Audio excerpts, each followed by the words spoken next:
தாய்ப்பாலும் தண்ணீரும் ஒன்னா இருந்துச்சு, விலை இல்லாம கிடந்துச்சு.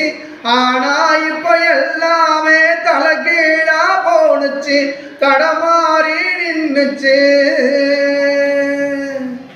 ஆறு இருக்கும் பக்கத்துல ஊரு உருவானுச்சு, வரலாறு சொல்லுச்சு. ஊரு மட்டும் இருக்குதையா, ஆற மட்டும் காணல, போன இடம் தெரியல. ஏ